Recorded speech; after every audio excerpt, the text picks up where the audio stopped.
Get ready. 10 seconds. 5 seconds. Start.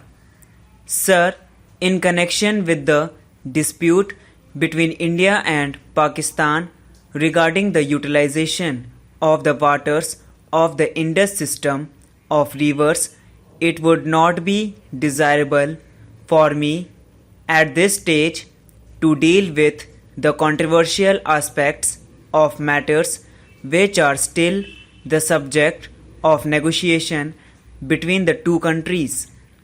I shall, however, acquaint the House with the present position in respect of this dispute. The House will recall that on the 4th May 1948, the governments of India and Pakistan entered into an agreement by which India was progressively to diminish the supply of waters to Pakistan canals as Pakistan tapped alternative sources of supply. Not much progress could, however, be made in the implementation of this agreement till towards the end of 1951, the President of the International Bank for Reconstruction and Development suggested that the bank would be prepared to lend its good offices in resolving the dispute.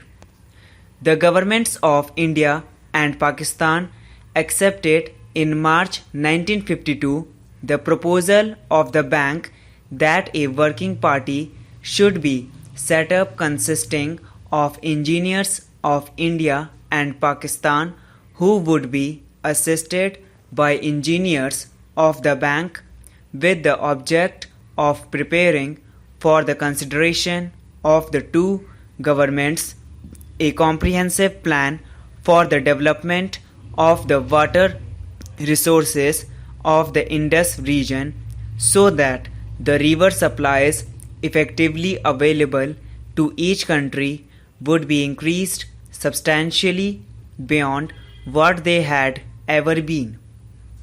It was agreed also at that time that neither party would, while joint work was in progress, diminish the supplies of water available to the other side for existing uses.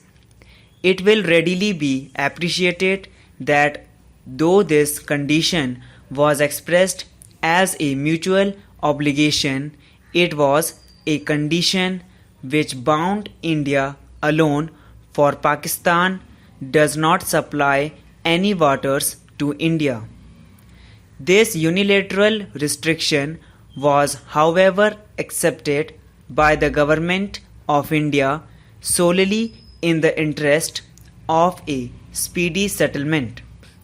It was not accepted at that time that the work of the working party would take very long. From May 1952 till August 1953, the engineers of the two sides, assisted by the engineers of the bank, collected a vast amount of statistical and engineering data required for the preparation of the comprehensive plan. In September, the working party met in Washington. These efforts met, however, with no success, and on the 5th February 1954, the bank, finding that there was no prospect of further discussions proving fruitful, presented a proposal to the working party which in its view would produce a fair and economic result for both countries. The government of India gave detailed and anxious consideration to this proposal, which fell far short of India's requirement and which in addition involved for them a considerable financial liability, the justification for which was not clear. They decided, however, to accept the bank's proposal primarily because they wished, in the interest of good relations with their neighbor, to take every opportunity that might present itself for the settlement of a dispute which had been in existence for many years. They accordingly communicated to the bank their acceptance of the proposal on March 22, 1954. From the 5th of February till the middle of June 1954, the Indian delegation waited in Washington in the hope of getting a clear answer from Pakistan as to whether they did or did not accept the bank's proposal. When, even in spite of an appeal by the bank, there was no positive response from Pakistan, the government of India had no option but to come to the conclusion that further progress of the cooperative effort undertaken with the assistance of the bank had become impossible, and Pakistan has therefore voided the understanding under which the working party had been set up. They informed the bank accordingly on the 21st June 1954, from which date of working party set up in 1952 was regarded as having come to an end.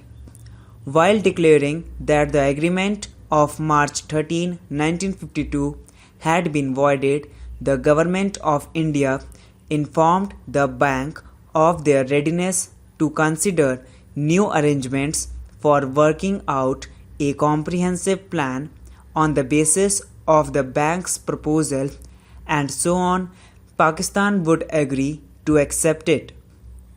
Although no longer bound now by the unilateral restriction agreed to in March 1952, the Government of India also offered to enter into an agreement for a transitional period which would enable developments to proceed in both countries on an agreed schedule as envisaged in the bank's proposal. Recently, the bank has made proposals to the two governments for the commencement of fresh negotiations on the basis of the bank's proposal and has proposed new terms of reference. The bank has been waiting for the response from both the governments.